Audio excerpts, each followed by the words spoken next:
ناظرین، نور اور زہر کا واقعہ بھی ایک ڈرامے کی کہانی کی طرح ہے، جس میں ایک لڑکا امیر زادہ ہوتا ہے اور لڑکی بے بس ہوتی ہے۔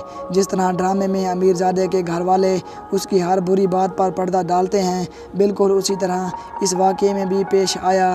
زہر کا برتاؤ بھی بے لگام گھوڑے کی طرح ہے، جو کہ اپنے آگے کسی اور کی نہیں سنتا تھا۔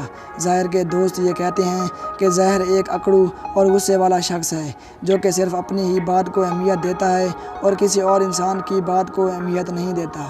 جبکہ دوسری طرف نور تھی، جو کہ زہر کے جاہرانہ انداز سے پریشان تھی۔ نور اور زہر ویسے تو خاندانی دوست تھے، دونوں کی فیملیز بھی برسوں سے ایک دوسرے کو جانتی تھیں۔ کچھ خبریں یہ بھی گردش کر رہی ہیں کہ زہر اور نور دوست ہی نہیں تھے، بلکہ دوست سے بڑھ کر تھے، جبکہ ان کے بریک اپ کی وجہ سے دونوں میں رنجشیں پیدا ہوئی تھیں۔ یہی وجہ تھی کہ زہر یہ نہیں چاہتا تھا کہ نور اسے چھوڑے۔ ایک خبر یہ بھی ہے کہ زہر امریکہ پڑھنے کے لیے جا رہا تھا، نور اسے الوداع کہنے آئی تھی، لیکن زہر نے نور کو اپنے پاس قید کر لیا تھا۔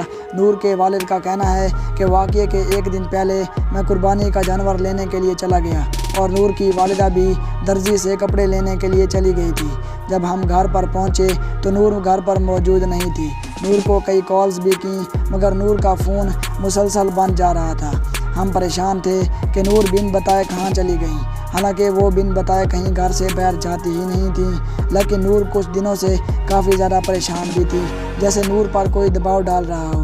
ہم رات تک کالز کرتے رہے تھے کہ نور کے دوستوں کو بھی کالز کیں، لیکن کچھ بھی علم نہیں تھا۔ کچھ اچانک دیر بعد زہر کی کال آئی کہ نور میرے گھر پر بھی موجود نہیں ہے اور نہ ہی مجھے نور کا کوئی علم ہے۔ اس سب صورتحال میں زہر کو شک تھا کہ کہیں نور کے والدین کو شک نہ ہو جائے کہ نور میرے پاس آئی ہے، جبکہ نور کے والد کا کہنا تھا کہ عید کے روز ہمیں یہ خبر ملی کہ نور کا قتل ہو گیا ہے۔ اس خبر نے ہمارے پیروں تلے سے زمین بھی نکال دی تھی۔ نور زہر کے گھر اکیلے نہیں تھی، بلکہ زہر کی بہن بھی موجود تھی۔ زہر نے نور کو دوسرے فلور پر قید کر رکھا تھا اور نچلے فلور پر اس کی بہن موجود تھی، البتہ والدین موجود نہیں تھے۔ زہر نے نور کو بے حد اصرار کیا کہ وہ میری بات مان لے، مگر نور زہر کے اس جاہرانہ انداز سے خوف زدہ تھی۔ اس لیے نور نے جان بچانے کے لیے کمرے کی کھڑکی سے چھلانگ لگا دی۔ نور جان بچانے کے لیے زخمی حالت میں گیٹ تک بھی پہنچنے کی کوشش کی، مگر ناکام رہی۔ اسی دوران نور نے گھر میں موجود گارڈ سے بھی التجا کی کہ مجھے بچا لو، زہر مجھے نہیں چھوڑے گا، خدارا میری مدد کرو، میں زخمی ہوں۔ لیکن گھر میں موجود کسی ایک شخص نے بھی نور کی مدد نہ کی اور زہر نے نور کو مار دیا۔ ناظرین، اگر اسی صورتحال میں جیسے ہنگامی صورتحال بنی، اگر گھر کا کوئی بھی فرد پولیس کو وقت پر اطلاع کر دیتا تو نور کی جان بچائی جا سکتی تھی۔ ناظرین، آپ اس خبر کے حوالے سے کیا قیمتی رائے دینا پسند کریں گے؟